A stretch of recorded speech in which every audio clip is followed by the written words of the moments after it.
Alors, 1 million d'euros ou alors 625 millions de francs CFA, c'est la dette de chaque Africain en Occident. Chaque Africain qui aspire venir en Occident ou alors spécialement en Allemagne, qui aspire venir travailler, a une dette de 1 million d'euros à rembourser au gouvernement. Et dans cette vidéo, je vais t'expliquer exactement comment est-ce que ça fonctionne. Parce que tu sais, la plupart de nos frères expatriés en Allemagne, de nos frères africains, qui arrivent en Occident, se disent toujours que l'Occident c'est le paradis. Ok, c'est possible. Mais dans cette vidéo, tu vas comprendre pourquoi est-ce que tu es endetté. Donc, quand tu reçois le visa, tu as déjà une dette à rembourser en Occident. Si tu veux devenir ingénieur, travailleur, tu fais la formation en soins infirmiers, plus ton niveau scolaire va augmenter, plus tu aimerais te développer fortement dans la société en tant que salarié, plus la dette que tu vas rembourser sera élevée. Ce que tu dois comprendre en fait, c'est quoi? Quand tu quittes l'Afrique pour venir en Occident, tu viens faire les cours de langue. Tu prends le cas de l'Allemagne. En France, tu vas faire d'autres formations qui vont te préparer à entrer dans le monde professionnel. Donc, quand tu arrives sur le territoire, tu vas fréquenter, tu vas commencer à travailler. Chaque citoyen en Occident doit payer les impôts. Les impôts en Occident, ce n'est pas comme en Afrique où il y a des gens qui payent, d'autres qui ne payent pas, d'autres qui font ainsi de suite, tu vois un peu. C'est vrai que même en Occident, tu peux avoir une certaine stratégie, qui soit vraiment optimale en ce qui concerne les impôts. Mais tu dois être formé, mon frère, tu dois être formé parce que si tu n'as pas de formation, ce serait très très difficile en fait, tu vois. Il y a des techniques en impôts que tu peux utiliser et tu vas uniquement utiliser ces techniques si tu comprends comment est-ce que les impôts fonctionnent. C'est la raison pour laquelle je vous recommande toujours de vous former dans le monde des impôts, comment les impôts fonctionnent, en business, en entrepreneuriat, parce que c'est uniquement en business et en entrepreneuriat que tu peux optimiser vraiment tes impôts. En tant que salarié, tu n'as aucune chance vraiment d'optimiser les impôts comme il faut. Je vais te prendre le cas, par exemple, prenons la somme de 100 000 euros. Si tu donnes 100 000 euros à un salarié, il va donner peut-être 30 000 euros au gouvernement. Il va donner 30 000 euros au gouvernement, peut-être même 40 000 euros au gouvernement. Mais si tu prends les mêmes 100 000 euros, tu donnes un entrepreneur comme revenu, c'est possible qu'il donne juste 10 000 euros au gouvernement, bien 20 000 euros. Ça va dépendre de comment est-ce qu'il va jongler avec les impôts. D'autres entrepreneurs qui n'ont pas de bonnes techniques vont payer encore plus d'impôts, même que les salariés. Si tu donnes ça à un investisseur, par exemple, en bourse, qui a des techniques assez intéressantes, peut-être il va juste te payer 10-20%. Maintenant, les 1 million d'euros dont il est question, c'est quoi? Chaque travailleur en Occident a ce qu'on appelle les impôts mensuels.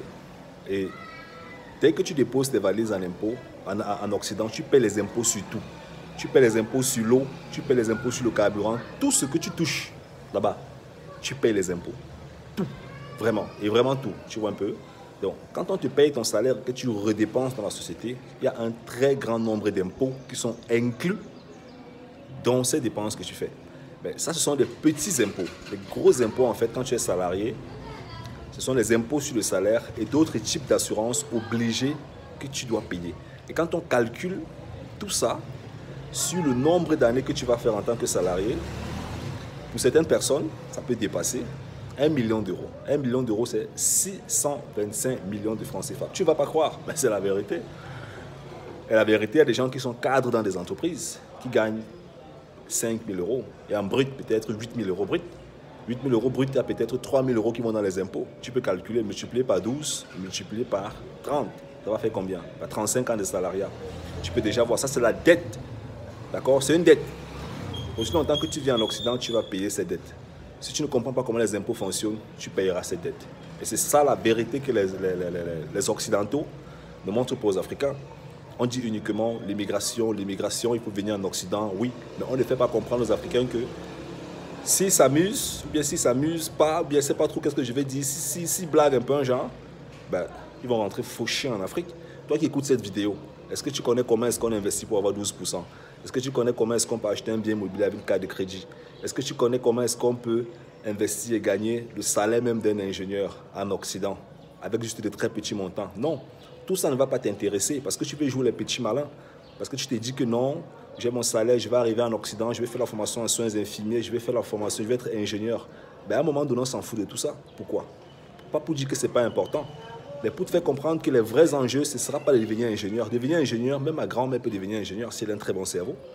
Tout le monde peut devenir ingénieur, mais tout le monde n'aura pas les bonnes facultés de conserver la masse d'argent qu'il faut, son salaire qu'il faut, durant la période qu'il va faire dans le salariat. Et c'est ça le nerf de la guerre en Occident. Le nerf de la guerre, ce n'est pas forcément de devenir ingénieur. Pas pour dire que devenir ingénieur, c'est mauvais, ou bien faire la formation en soins infirmiers, c'est mauvais. Non.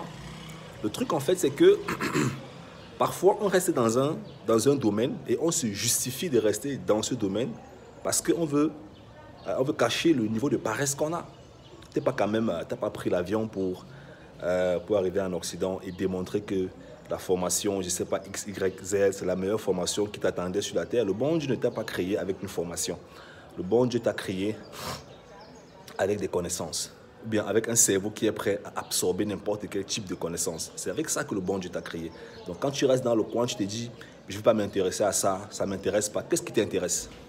Qu'est-ce qui t'intéresse? C'est 40 ans de salariat qui t'intéresse pour une retraite dont on ne sait même pas si ça existe. C'est ça qui t'intéresse vraiment? Est-ce que ça a un sens? Ça n'a pas un sens, car tu dois t'intéresser à beaucoup d'autres choses quand tu es sur le territoire. Tu dois comprendre comment les impôts fonctionnent, tu dois comprendre comment l'investissement fonctionne, tu dois comprendre comment l'entrepreneuriat fonctionne au début. Va sur notre site internet www.simplicefogui.com. Dans la barre contact, tu nous envoies un message. Tu résides déjà en Allemagne, tu viens de déposer tes valises. On sera ravis d'arrêter ta main, de te montrer comment est-ce que tu peux te démarquer sur le territoire dans les prochaines années. Comment est-ce que plusieurs personnes aussi en Allemagne qui sont passées dans notre académie aujourd'hui se sont réinventées. Et des étudiants qui ont failli se faire dérouter des millions d'euros en Allemagne grâce à notre formation. On compris qu'on était en train de vouloir les anarquer et ont épargné cette grosse somme d'argent. Oui, c'est des cas concrets.